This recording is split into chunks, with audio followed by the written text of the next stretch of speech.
मैं समझ रहा हूँ कि अमेरिका ने ये हालात जानबूझ के तैयार किए हैं। अमेरिका दूध पीता बच्चा नहीं है, 20 साल वो रहा। एक एग्रीमेंट हुआ था दोहा में, अब अपना वो असला भी नहीं निकाल सका बकौल उसके, अपनी अवाम भी नहीं निकाल सका, अपनी आर्मी भी नहीं निकाल सका। मैं इसके बाहर और उनके खिलाफ में भी उसकी साजिश देख रहा हूँ भारत के साथ मिलके, क्योंकि वो कभी नहीं चाहेगा कि उसके जाने के बाद अफगानिस्तान में अमन हो और पाकिस्तान और चीन वहां डेवलपमेंट के काम कर सके। देखिए, जब ये इन्होंने यूनाइटेड नेशन में भारत ने वो पेपर तैयार करवाया था, भारत वहां पे तालिबान सैंक्शन कमेटी का चेयरमैन है, तो उसमें इन्होंने कहा जी कि 20 वहां पे दहशतगर्द मुख्तलिफ किस्म की ऑर्गेनाइजेशन मौजूद हैं। अब 20 मौजूद हैं, तो ये 20 साल बैठे क्या कर रहे थे वहां पे? पहले कहते रहे कि सब खत्म हो गया है, अलकायदा भी खत्म हो गई, हमने दाइश को भी खत्म कर दिया, लेकिन अब 20 दोबारा नए सिरे से पैदा हुई। तो ये एक कार्रवाई आइंदा जारी रखने का एक बहाना है। दाइश ने 2 हमले कर दिए, आप इसको कोई अमेरिका की चाल समझ रहे हैं? अमेरिका इतना बेवकूफ है कि इतनी अर्सा पहले अपने लोग भी नहीं निकाल सका और पूरे अफगानिस्तान की सूरत हाल गैर यकीनी सी हो गई। देखिए, जब ये इन्होंने यूनाइटेड नेशन में भारत ने वो पेपर तैयार करवाया था, भारत वहां पे तालिबान सैंक्शन कमेटी का चेयरमैन है, तो उसमें इन्होंने कहा जी कि 20 वहां पे दहशतगर्द मुख्तलिफ किस्म की ऑर्गेनाइजेशन मौजूद हैं। अब 20 मौजूद हैं, तो ये 20 साल बैठे क्या कर रहे थे वहां पे? पहले कहते रहे कि सब खत्म हो गया है, अलकायदा भी खत्म हो गई, हमने दाइश को भी खत्म कर दिया, लेकिन अब 20 दोबारा नए सिरे से पैदा हुई। तो ये एक कार्रवाई आइंदा जारी रखने का एक बहाना है कि आइंदा ड्रोन हमले हम करते रहेंगे। इसमें बहाना यही होगा कि वहां पे दाइश है, उसके लिए हमने किया, हमें ये इंफॉर्मेशन मिली थी, वो मिली थी।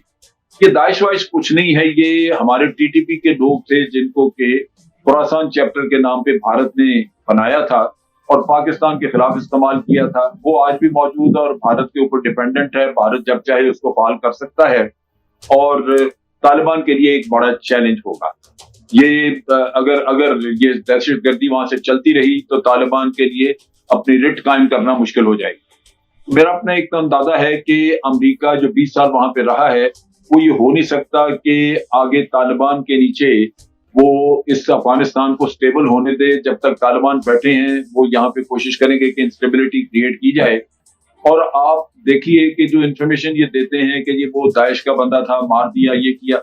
आज तो वो 10 लोग वहां पे जो मारे वो सिविलियन है, बच्चे हैं बेचारे को 4-5 उसमें बड़े किसी अच्छे घर के बच्चे रखते हैं। तो ये जुल्म यहाँ पे जारी रहेगा। अच्छा जरा साहब, आप क्या समझते हैं अमेरिका ने ये हालात जान के वहां खराब रखे? 20 साल रहने के बावजूद अमन नहीं कायम कर सका और आप खुद फरमा रहे हैं कि 20 ग्रुप वो कह रहे हैं, तो 20 साल अमेरिका क्या करता रहा? कहीं वो जान के तो नहीं चाहता कि इस हिस्से में हालात ठीक ना हो और अफगानिस्तान सुलगती आग रहे? मैं यही कह रहा हूं कि ये इंस्टेबल इसको रखेंगे, इसके अंदर अफगानिस्तान के अंदर इंस्टेबिलिटी रहेगी ताकि चाइना इस तरफ ना अपने आप को एक्सपैंड कर सके। भारत पाकिस्तान के खिलाफ जो खेल खेलता है वो खेलता रहे, ये कोशिश होगी इनकी। और ये डिपेंड करेगा कि तालिबान इसमें कितना इफेक्टिव रोल प्ले करते हैं, क्या वो काबू पा सकते हैं चीजों पे या नहीं, लेकिन ये चीज जारी रहेगी। अब ये देखिए, ये अगर हुकूमत नहीं बनती, इनकी इंक्लूसिव गवर्नमेंट नहीं बनती, तो आप देखेंगे कि जो 85 अरब डॉलर का असला यहाँ पड़ा हुआ है, अमेरिका वो भी तबाह करेगा। ये तालिबान के हथे नहीं लगने देंगे ये सारी चीजें।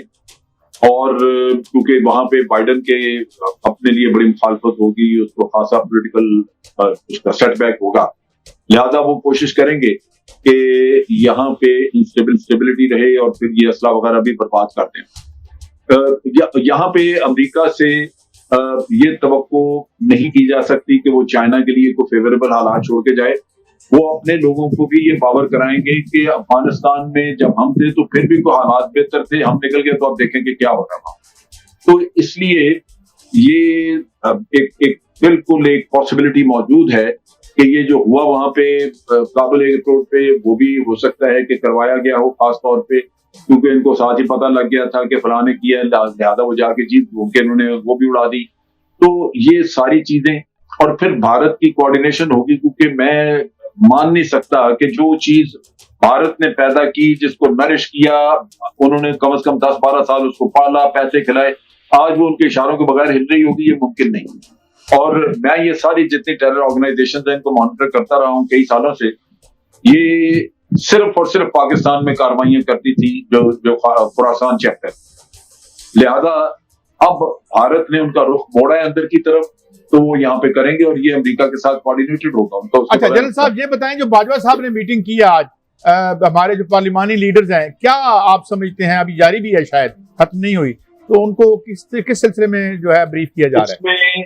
इसमें 2-3 चीजें हैं जो खास तौर पे उनके नॉलेज में लानी थी, और उसमें पार्लियामेंट का एक रोल भी है। सबसे इम्पोर्टेंट चीज तो ये है कि बावजूद इस पाकिस्तान ने इंतहाई खलूस के साथ अफगानिस्तान में अमन लाने की बात की और कोशिश की, और फिर वाज़ेह तौर पे अमलन भी और कहा भी कि हमारा कोई फेवरेट नहीं, लेकिन एक नेगेटिव कैंपेन चलाई जा रही है जहां ये कहा जा रहा है कि अमेरिका की नाकामी का बायस पाकिस्तान है। पाकिस्तान ने खुफिया तौर पे दोगलापन किया और खुफिया तौर पे तालिबान को ये मदद करते रहे, सेंचुरीज दी, तब ये अमेरिका को दिन देखना पड़ा, वरना ये नहीं, ऐसा ना हो। अब ये है कि शाह महमूद कुरैशी या हमारे मोहित यूसुफ वगैरह ये तो स्टेटमेंट देते रहे हैं कि जी हमने ऐसा नहीं किया, लेकिन ये पार्लियामेंट की तरफ से कंडेमनेशन जानी चाहिए दुनिया को ऐसी कैंपेन के बारे में कि हमने दुनिया में अमन लाने के लिए जो कुछ करके दिया है वो और कोई नहीं कर सकता था, और आज भी कर रहे हैं। यूनाइटेड नेशन हमें रिक्वेस्ट कर रही है कि जनाब आप दवाइयां मदार शरीफ पहुंचा दें, फलां जगह ये जनरल साहब, गुजारिश है कि इतलात के मुताबिक आर्मी चीफ मोहतरम कमर जावेद बाजवा ने जो मुलाकात हुई, एक एक शिक पे एक एक सवाल का बड़ा तफसीली जवाब दिया। मकबूजा कश्मीर से लेके अफगानिस्तान तक बहुत तफसील से तहम्मुल से बात सुनी। अब क्या समझते हैं, हमारी अपोजिशन जमातें और हुकूमत मिलके इकरारदाद पेश करेगी, वो थोड़ा सा मुतमिन हो गए कि नहीं?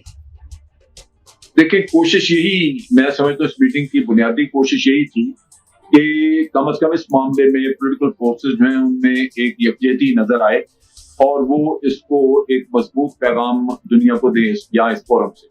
अब ये डिपेंड करता है कि इनकी अपनी जो मुखासमत आपस में या मुल्क के मफादात, दोनों में से कौन हावी है, जाती मफादात या मुल्क के मफादात, ये कोशिश की गई है। और इसके अलावा कश्मीर की जो भी सिचुएशन है उस पर भी जिनको ब्रीफिंग दी है, और सबसे ज्यादा अफगानिस्तान में जो डेवलपमेंट हो रही है, हुकूमत जो बनने के चांसेस हैं, या अभी शाह महमूद कुरैशी साहब फिर क्या है, वो इन चीजों का एक निचोड़ जो है वो मेरा ख्याल आज उनको ब्रीफिंग में दिया गया है। और मेरी तरह यही है कि पार्लियामेंट जो है वो उसमें काफी सारा एतमाद इस चीज पे या इस चीज पे इत्तेफाक राय हुआ है कि हमें सॉलिड रिएक्शन देना चाहिए। र्यूमर्स वहाँ बड़ा जोर पकड़ रही हैं, वो ये कि जो सदर मोहतरम है बाइडन, इनके एक तो 78 ईयर्स हैं, बीमार भी हैं, और यूं लगता है कि जो मामलात हैं ज्यादा उसको उनकी वाइस प्रेसिडेंट देख रही हैं। तो आप को लगता है, मतलब आप तो अमेरिका में रह भी हैं, तो क्या लगता है आपको भट्टी साहब? देखिए, मैं समझ रहा हूँ कि अमेरिका ने ये हालात जानबूझ के तैयार किए। अमेरिका दूध पीता बच्चा नहीं है, 20 साल वो रहा। एक एग्रीमेंट हुआ था दोहा में, अब अपना वो असला भी नहीं निकाल सका बकौल उसके, अपनी अवाम भी नहीं निकाल सका, अपनी आर्मी भी नहीं निकाल सका। मैं इसके बाहर और उनके इनखिलाफ में भी उसकी साजिश देख रहा हूँ भारत के साथ मिलके, क्योंकि वो कभी नहीं चाहेगा कि उसके जाने के बाद अफगानिस्तान में अमन हो और पाकिस्तान और चीन वहां डेवलपमेंट के काम कर सके।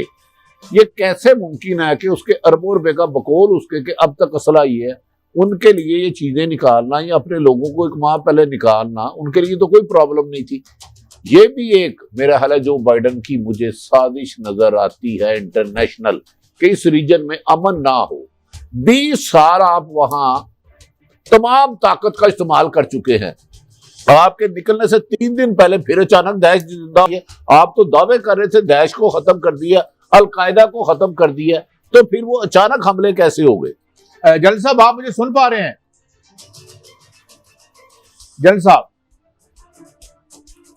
जनरल शुएब साहब को मेरी आवाज शायद जा नहीं रही या क्या है? मैं आपसे मलिक साहब जितनी रब्ता हमारा होता है, ये फरमाइए कि ये र्यूमर्स अब जोर पकड़ती जा रही हैं कि इस टर्म को तो कमला हैरिस वाइस प्रेसिडेंट है उनकी, जो कि ज़ाहिर है उनके वालिद साउथ अफ्रीका से हैं और वालदा उनकी केरला से हैं। इंडिया से हैं। तो वो मामलात देख रही हैं, और जो अहम मीटिंग्स हैं हो रही हैं। कल परसों भी एक मीटिंग हुई है जिसमें बहुत से मुल्कों से दानश्वर गए हुए थे, स्कॉलर्स गए हुए थे, उनको ब्रीफिंग दे रही थी। तो और बाइडन साहब हमें रोते भी नजर आते हैं, कोई स्टेबल भी नजर नहीं आते, 78 एज भी है, बीमार भी हैं। भाई साहब वो रिलायबल इंफॉर्मेशन है। जो अमेरिकन प्रेसिडेंट के, आपको पता है दुनिया का एक अहम आदमी है, उसकी पूरी मेडिकल टीम है, और मैं आपको एक इन्फॉर्मेशन दे रहा हूँ, उस टीम के मुताबिक बाइडन की सेहत जो है ना वो इस काबिल नहीं थी अमेरिका का प्रेसिडेंट बने। Psychologically, physically is a weak. और मैं आपको थोड़ा सा कोट करूंगा प्रेसिडेंट फोर्ड 1989 दैट टाइम ही वाज रिटायर्ड। किसी ने उनसे सवाल किया कि अमेरिका बड़ा, कहते हैं हम लिबरल हैं, हम बड़े आज़ाद लोग हैं, आपने तो कभी अमेरिका में कोई फीमेल प्रेसिडेंट नहीं है। तो 89 में प्रेसिडेंट फोर्ड ने कहा कि एक पॉसिबिलिटी हो सकती है कि आने वाले ज़माने में कभी ऐसा हो सकता है कि हमारी वाइस प्रेसिडेंट, और she is the first vice president female. तो अगर बाइडन साहब किसी वजह से लीगली, फिजिकली, हेल्थ वाइज, ये अमेरिकन कॉन्स्टिट्यूशन की मैं बात कर रहा हूँ, तो आप अमेरिका की नेक्स्ट प्रेसिडेंट जो है ना वो वाइस प्रेसिडेंट है। इस पे कोई मतलब हिडन कोई चीज नहीं है। तो उनकी हेल्थ ही में बहुत बड़ा इशू है। सब डू यू थिंक कि उनकी तबीयत नासाजी की वजह काम नहीं कर सके? जब वो इलेक्शन लड़ रहे थे, पेंटागन, CIA सब गनूदगी में थे। क्या बात करते हैं? ऐसी बड़ी इंटरनेशनल फैसले ना जो बाइडन अकेला कर सकता है, पेंटागन ये बैठता, पूरी एक स्ट्रेटेजी बनाई जाती है। ये कोई 15 साल के बच्चे की रेस थोड़ा 500 किलोमीटर भागना उसने। ये अगर आप समझते हैं ना कि अमेरिका में इत्तफाकन हो रहा है, मैं समझता हूँ अब पाकिस्तान का, अफगानिस्तान के जो इशू को पाकिस्तान की एस्टेब्लिशमेंट को पता है। ये जितने भी आज पेश हुए थे इसमें कमेटी के सामने, इनमें से किसी को 5% इशू नहीं पता होंगे कि बाहर किस जगह लगी, किस सूबे के साथ, अफगानिस्तान के कितना हिस्सा हमारा है। अच्छा, जनरल साहब हमारे साथ आ गए हैं। यही सवाल अगर मैं आप वाला जनरल साहब की तरफ ले जाऊं, जनरल साहब ये बात हो रही है वहां पे, और कुछ मेरे भी राब्ते हुए हैं कि अब ज्यादा मुतहरक वहां पे उनकी वाइस प्रेसिडेंट है बनिस्बत, और मुझे एक रिलायबल, यानी हमारे मैं नाम नहीं ले सकता उनका कहना था कि वो मीटिंग्स भी कर रही हैं। तो इस बारे में आपकी क्या खबर राय है? कि क्योंकि वो थोड़े से उम्र भी है और बीमारी, और गालिबन वो कैंसर सर्वाइवर है, if I am not wrong. जी जनरल साहब। देखिए, मेरा जहां तक अंदाजा है, बाइडन को पॉलिटिकल डिफिकल्टीज इतनी ज्यादा है, इतना प्रेशर, और उसको उलझा दिया गया है ये अफगानिस्तान के किस्से में। हालांकि बिल्कुल वाज़ेह था कि ये सारा काम तो ट्रंप ने किया। जब एक एग्रीमेंट करके गया ट्रंप, तो वो इम्प्लीमेंटेशन के लिए बाइडन मौजूद था। बाइडन ने तो अपनी तरफ से कोई ऐसी चीज नहीं की। ये जो कैओस वहां पे हुआ है लोगों को इवैक्यूएट करने का, ये उस आप कह लीजिए कि बिल्कुल एक अनइमेजिनेबल सिचुएशन हुई कि तालिबान का कब्जा जो है वो हो गया वहां पे काबुल पे। वरना तो हमेशा ये कहा जाता था कि जी 7-8 महीने लगेंगे, और अमेरिकियों को ख्याल था कि हम आराम से निकाल देंगे। तो ये सिचुएशन पूरी दुनिया को समझ आती है, लेकिन उसके बावजूद वो पूरी तरह बाइडन के पीछे पड़े हुए हैं। हालांकि बाइडन से ज्यादा इस सारी सूरत हाल का जिम्मेदार वही है, ट्रंप है। तो लगता यही है कि इसको एलिमिनेट करने की साजिश की जा रही है। इसमें इंडियन लॉबी भी वहां पे बड़ी होगी, और हो सकता है कि ज्यूइश लॉबी भी उनका साथ दे रही हो, भारत का, जो कि उन्होंने हमेशा इस्तेमाल किया उनको। तो सूरत में इसकी इम्पीचमेंट या इसको फोर्स करके कि तुम रिजाइन कर जाओ हेल्थ ग्राउंड पे या किसी भी चीज पे, बहुत बड़ी पॉसिबिलिटी है कि इसको बड़ी जल्दी फारिग कर दिया जाए।